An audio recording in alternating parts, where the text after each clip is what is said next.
목사와 함께하는 오목일기. 네, 할렐루야. 여러분 반갑습니다. 10월 28일 목요일 제사장이 입는 옷이라는 제목으로 오늘의 오목일기를 시작해 보겠습니다. 오늘의 본문 말씀은 전체는 출애굽기 39장 1절에서 21절까지 말씀인데요.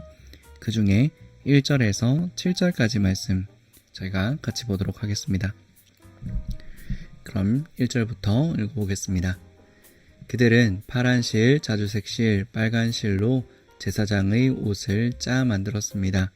그 옷은 제사장들이 성소에서 입을 옷이었습니다. 그들은 또 여호와께서 모세에게 명령하신 대로 아론을 위해 거룩한 옷을 만들었습니다. 그리고 금실, 파란 실, 자주색 실, 빨간 실과 고운 모시로 대제사장의 예복인 에봇을 만들었습니다. 그들은 금을 얇게 두드려서 오린 다음 길고 가는 실을 만들었습니다. 그들은 솜씨 좋게 그 금실을 파란 실, 자주색 실, 빨간 실과 고운 모시에 섞어 짰습니다. 그들은 에봇의 멜빵을 만들었습니다. 멜빵은 조끼의 위쪽 모서리에 만들어 달았습니다. 허리띠로 솜씨 있게 똑같은 방법으로 만들었습니다. 허리띠는 에봇의 하나로 이어지게 만들었습니다. 허리띠는 금실, 파란 실, 자주색 실, 빨간 실과 고운 모시로 만들었습니다. 이는 여호와께서 모세에게 명령하신 대로 한 것입니다. 그들은 줄만호 둘레에 금을 둘렀습니다. 그리고 거기에 이스라엘의 12아들의 이름을 새겨 넣었습니다. 마치 보석을 다듬는 사람이 도장을 새기듯이 이스라엘의 아들들의 이름을 그 보석들에 새겼습니다. 그 다음에 그 보석들을 에봇의 멜빵에 매달았습니다. 그것은 이스라엘의 12아들들을 기념하는 보석입니다.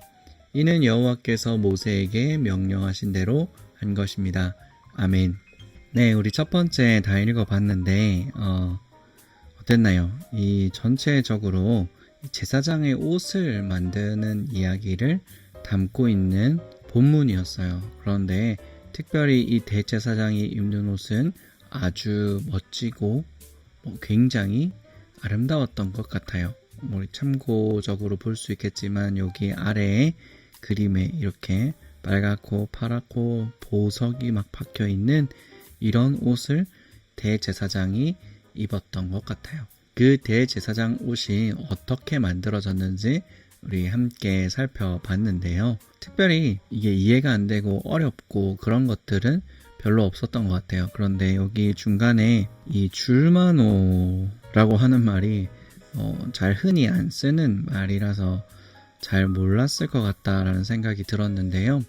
이 줄만호라는 말은 다른 뜻이 있는 말은 아니고 보석의 한 종류의 이름입니다.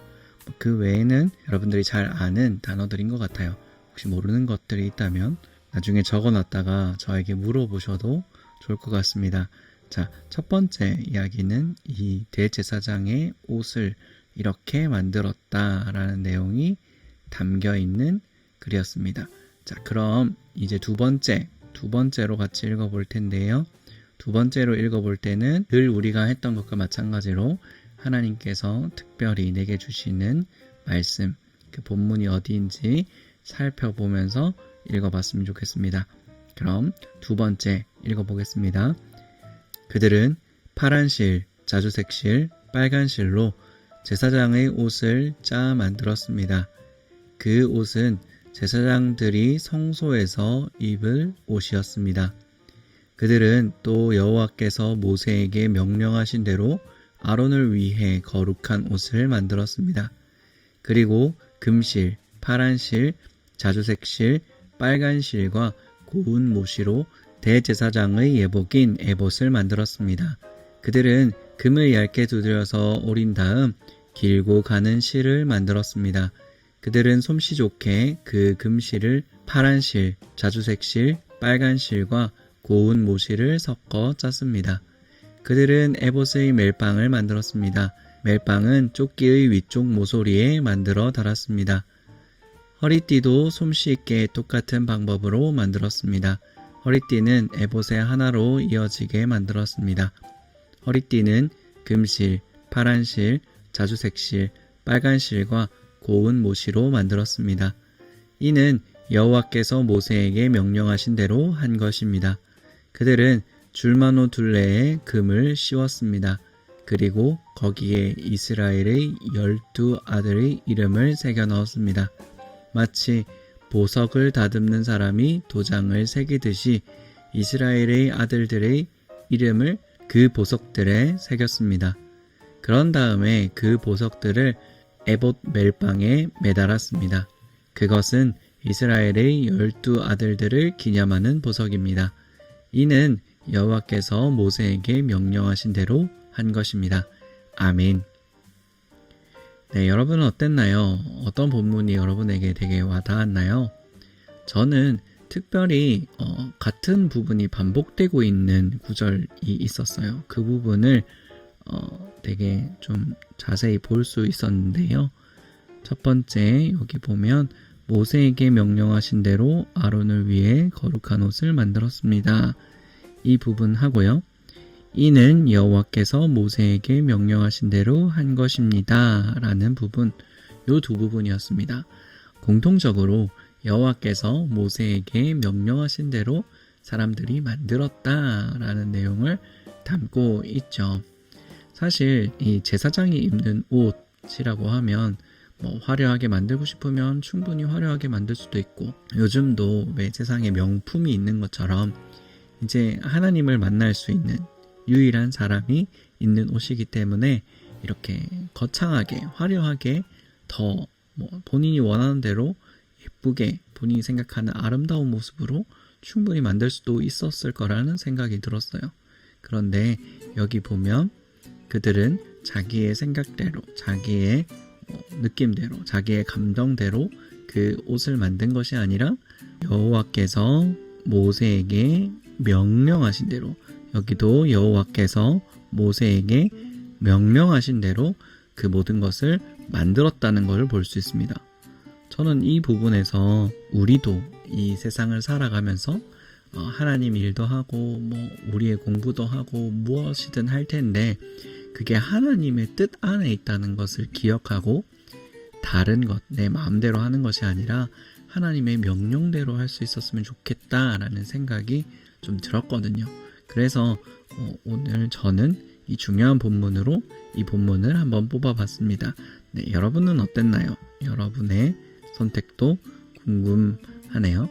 네, 세 번째 한번 읽어보겠습니다. 세 번째 읽어볼 때는 이 본문에서 발견할 수 있는 하나님은 어떤 분이신가 라는 것을 함께 찾아보고 발견할 수 있는 시간이 됐으면 좋겠어요. 그럼 마지막 세 번째 한번 읽어보도록 하겠습니다. 그들은 파란 실, 자주색 실, 빨간 실로 제사장의 옷을 짜 만들었습니다. 그 옷은 제사장들이 성소에서 입을 옷이었습니다. 그들은 여호와께서 모세에게 명령하신 대로 아론을 위해 거룩한 옷을 만들었습니다. 그리고 금실, 파란 실, 자주색 실, 빨간 실과 고운 모시로 대제사장의 예복인 에봇을 만들었습니다. 그들은 금을 얇게 두드려서 오린 다음 길고 가는 실을 만들었습니다. 그들은 솜씨 좋게 그 금실을 파란 실, 자주색 실, 빨간 실과 고운 모시에 섞어 짰습니다. 그들은 에봇의 멜빵을 만들었습니다. 멜빵은 조끼의 위쪽 모서리에 만들어 달았습니다. 허리띠도 솜씨 있게 똑같은 방법으로 만들었습니다. 허리띠는 에봇의 하나로 이어지게 만들었습니다. 허리띠는 금실, 파란 실, 자주색 실, 빨간 실과 고운 모시로 만들었습니다. 이는 여호와께서 모세에게 명령하신 대로 한 것입니다. 그들은 줄만호 둘레에 금을 씌웠습니다. 그리고 거기에 이스라엘의 12 아들의 이름을 새겨 넣었습니다. 마치 보석을 다듬는 사람이 도장을 새기듯이 이스라엘의 아들들의 이름을 그 보석에 새겼습니다. 그런 다음에 그 보석들을 에봇의 멜빵에 매달았습니다. 그것은 이스라엘의 12 아들들을 기념하는 보석입니다. 이는 여호와께서 모세에게 명령하신 대로 한 것입니다. 아멘. 네, 이렇게 세 번째 한번 읽어봤는데요. 네, 여러분은 이 본문에서 어떤 하나님을 발견하셨나요? 네, 저는 이 제사장에게 아름다운 옷을 입히시는 하나님을 발견하게 됐습니다. 하나님께서 하나님을 만나는 그 사람에게 아름다운 옷을 입혀주신 것을 보았습니다. 금실, 파란실, 자주색실, 빨간실, 고운 모시로 만든 대제사장의 예복. 그러니까 굉장히 화려하고 아름다운 옷이었죠. 아까 그림에서도 잠깐 보여줬지만 이렇게 대제사장에게 하나님께서 아름다운 옷을 입히시는 것을 봤습니다. 자, 여러분, 옛날에는 이 대제사장만이 지성소에 들어가서 하나님을 만날 수 있었습니다. 그것도 직접 본 건 아니고요. 하나님 음성을 들으러 들어갔던 건데, 지금은 예수 그리스도께서 우리의 모든 죄를 용서해 주시고 대제사장만이 하나님을 만날 수 있는 것이 아니라 우리 모두가 하나님을 만나고 그 음성을 들을 수 있게 되었습니다. 그래서 우리도 하나님을 만날 텐데 그때 하나님께서 우리에게 이렇게 아름다운 멋진 옷을 입혀주실 것 같다라는 생각이 좀 들었습니다. 네, 금실, 파란실, 자주색실, 빨간실, 고운 모시 뿐만 아니라 각종 보석들이 이렇게 달린 멜빵과 그렇게 이렇게 아름다운 옷을 입고 우리가 하나님을 만날 것이다 라는 생각에 약간 기대도 되고 좀 즐거운 본문이었습니다. 하나님께서 우리에게 이 제사장이 입는 옷, 이 에봇을 입히시고 우리와 만나주시고 또 우리와 함께 해주신다는 사실을 좀 기억할 수 있는 그런 본문이었던 것 같아요. 네, 그래서 이 시간 우리 같이 한번 기도했으면 좋겠습니다. 하나님께서 우리에게 이 제사장이 입는 옷, 물론 이런 화려한 옷은 아니지만 하나님께서 우리를 만나기 위해서 우리에게 입히시는 옷, 사실 조금 더 깊게 말하면 거룩의 옷을 입혀 주실 거예요. 그 거룩을 사모하고 그 거룩으로 옷 입고 하나님을 만날 수 있는 우리 모두가 되게 해달라고 같이 한번 기도했으면 좋겠습니다. 그럼 기도하겠습니다. 사랑해 주님 감사합니다. 오늘 말씀을 통해서 제사장이 입는 옷에 대한 말씀을 보았습니다. 하나님, 우리에게 이 대제사장이 입는 옷을 입혀 주시옵소서. 이렇게 금실, 파란실, 빨간실, 자주색실은 아니지만 하나님을 만날 수 있도록 거룩한 옷을 우리에게 입혀 주시옵소서. 그래서 하나님을 만나고 하나님과 동행하고 항상 승리하는 삶을 살아갈 수 있도록 우리 모두를 축복하여 주시옵소서. 감사합니다. 살아계신 예수님의 이름으로 기도드렸습니다. 아멘.